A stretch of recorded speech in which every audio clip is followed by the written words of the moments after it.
All right, so you've heard from the affirmative for this proposition. You've heard from one of our side.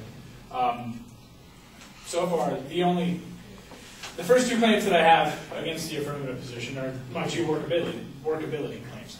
My first one is that cloning is not yet a reliable enough technology to be used on human organ creation.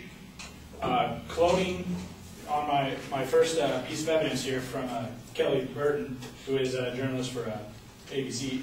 Although cloning technology has improved over the years, the process still has a slim success rate of 1 to 4%, which means that out of every 100 times you try it, if you get lucky, you get it once, or if you get lucky, you get it 4 times.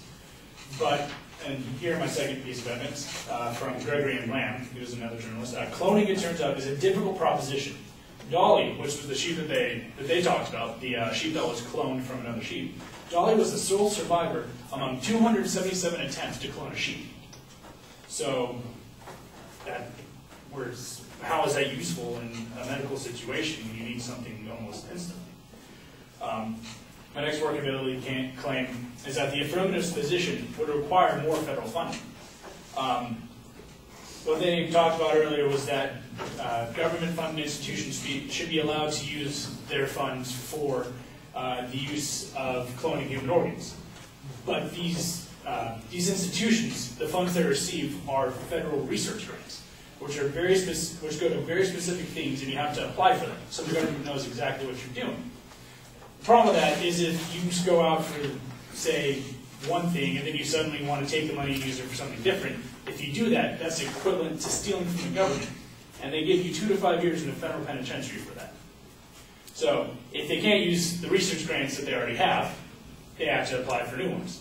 Well, the government, according to the U.S. National Debt Law, the government is currently $15 trillion in debt. Well above $15 trillion by now. I believe yesterday it was $15 trillion, 45 million, et cetera, et cetera. So the government doesn't have money to give them. The government shut down NASA so that they could start saving money. There's no money to be had.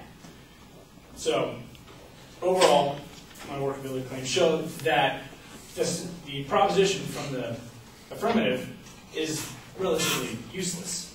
That it cannot be done at our current present point in time. And on my next claims are the disadvantaged claims that go along with this proposition. If it were to happen, these are the things that are terribly wrong with it.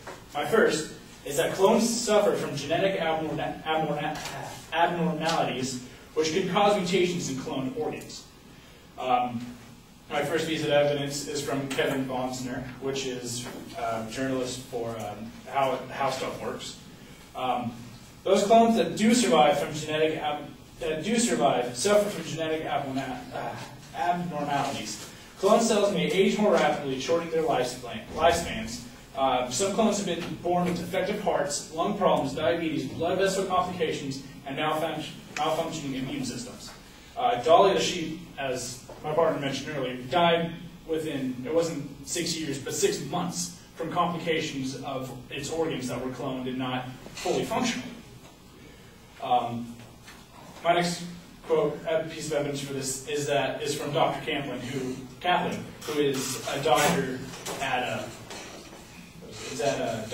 Harvard, who has looked into the field of cloning. Cloning is a difficult process to control, often goes wrong, and many of the reasons that it goes wrong are probably tied up in the cloning process itself.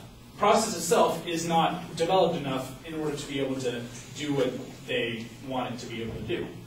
My next disadvantage claim is that it is dangerous. Cloning requires a donation of eggs from women, and donating those eggs are very dangerous to the women who do it. The drug that they use the process they go through to get the eggs, to get as many eggs as they need, is first they shut down the ovaries and then they push them into overdrive.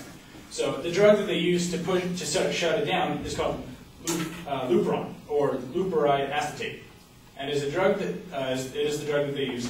It causes several problems according to the FDA. These problems include rashes, hot flashes, burning sensations, tingling, itching, headaches and migraines, dizziness, hives, hair loss, severe non-inflammatory joint pain, difficulty breathing, chest pain, nausea, depression, emotional instability, loss of libido, dimness of vision, fainting, weakness, severe weakness due to loss of pulmonary function, amnesia, hypertension, rapid heart rate, muscular pain, bone pain, abnormal pain, insomnia, swelling of hands, general anemia, chronic enlargement of the thyroid, liver function, abnormality, anxiety, and vertigo. And these are just from the first process of shutting it down.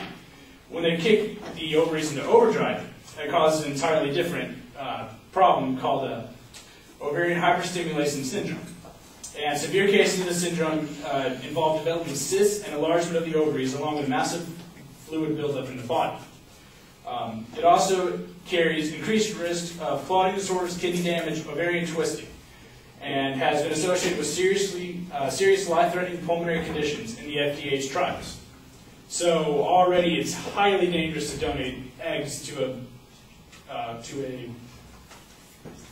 a process that most likely won't work.